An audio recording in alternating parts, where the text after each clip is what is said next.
ဝက်စမ်းကျဲတဲ့အိမ်အောင်ရေးတကယ်တော့စီယိုကောင်လေးဟာလွန်ခဲ့တဲ့တစ်နှစ်ကမိန်းကလေးဖိအားတွေကြားတဲ့ကအလင်းစလိုလက်ထပ်ခဲ့ရတဲ့ကိုမခေါမဖြစ်နေတဲ့လူနာကြီးဖြစ်နေပါတယ်။ပြန်လဲဆုံတွေ့ချင်းနိုင်ငံသားမှာတစ်နှစ်ကြာသွားပြီးနောက်ပြန်လာတဲ့စီယိုဟာမိမိဇနီးမှန်းမသိပဲသူမရဲ့နာမည်ကိုရင်းနှီးနေတာကြောင့်သူ့ရဲ့ကိုရေးအရာရှိ personal assistant အဖြစ်ချက်ချင်းခန့်အပ်လိုက်ပါတယ်။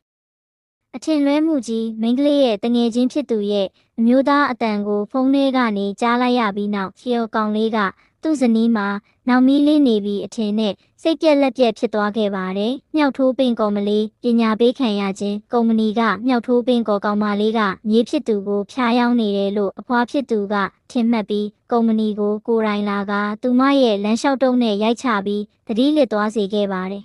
။အမှန်တရားပေါ်ပေါက်လာခြင်းအဖွားဖြစ်သူကဖုန်းထဲကနေဇနီးဖြစ်သူရဲ့နာမည်ရင်းကိုပြောလိုက်တဲ့အခါမှသာစီယိုကောင်လေးဟာသူ့ဘေးနားမှာအမြဲရှိနေတဲ့ကိုရေးရာရှိလေးဟာသူ့အသေးအတန်ရှာနေတဲ့ဇနီးတွေဖြစ်ကြောင်းသိသွားပါတော့တယ်။အမှန်တရားကိုသိသွားတဲ့စီယိုကောင်လေးဟာအချိန်ဆွဲမနေတော့ပဲချက်ချင်းပဲအေးအေးယူဆောင်ရွက်ပါတော့တယ်တဲ့။ခန်းသားထဲဝါလှတဲ့တွားရောက်ကြိုဆိုခန်းကောင်လေးဟာအရင်လိုတိုက်ခန်းအောက်မှာတွေ့ဝေပြီးစောင့်မနေတော့ပါဘူး။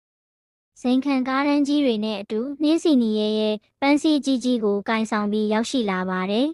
။မင်းကလေးတိုက်ခန်းအောက်ကိုဆင်းလာတဲ့အချိန်မှာပဲအထက်လူကြီးဖြစ်သူချီယိုကသူ့မရှိမှဒူးထောက်ပြီးမင်းကိုတစ်နှစ်လုံးလုံးစောင့်ခိုင်းမိတဲ့အတွက်ကိုခွင့်လွတ်ပါနော်လို့ပြောလိုက်တဲ့အခါသူမခများအံ့ဩမင်တက်သွားရပါတော့တယ်။နှစ်နောင်တစ်နှစ်ရှင်းလင်းချက်များမင်းကလေးကအစာပိုင်းမှာဇဝေဇဝါဖြစ်နေပေမဲ့ကောင်လေးကလွန်ခဲ့တဲ့တစ်နှစ်ကအဖွားဖြစ်သူဖုံးတောင်းစားအယောင်ဆောင်ပြီးစီစဉ်ပေးခဲ့တဲ့အလင်းစလိုမင်္ဂလာဆောင်အကြောင်းကိုရှင်းပြတဲ့အခါမှသာအရာအလုံးကိုသဘောပေါက်သွားပါတော့တယ်။ဖုံးထဲကယောက်ျားတန်အကြောင်းအထင်လွဲမှုကိုလည်းမိန်းကလေးရဲ့တငယ်ချင်းဖြစ်သူနဲ့အမျိုးသားကိုယ်တိုင်ကထွက်လာပြီးရှင်းပြပေးခဲ့ကြပါတယ်။၃မောင်မာသူများနှင့်ကလိန်ကကျစ်မာလေးကိုပညာပေးခြင်း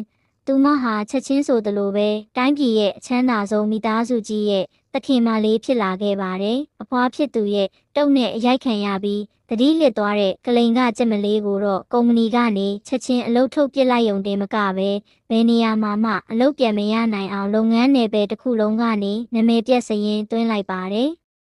သမီးဖြစ်သူကိုအတင်းကျပ်အိမ်အောင်ချပေးခဲ့ပြီးအမြဲနှိမ်ချဆက်ဆံခဲ့တဲ့မိန်းကလေးရဲ့မိဘတွေဟာလည်းသမီးဖြစ်သူလက်ထပ်ထားတဲ့သူဟာသူတို့ကိုစက္ကန့်ပိုင်းအတွင်းဖျက်ဆီးပစ်နိုင်တဲ့ထိပ်သီးတထေးကြီးမှန်းသိသွားတဲ့အခါဒူးထောက်ပြီးအပြစ်လွတ်ဖို့တောင်းပန်ကြပါတော့တယ်။၄ပျော်ရွှင်စ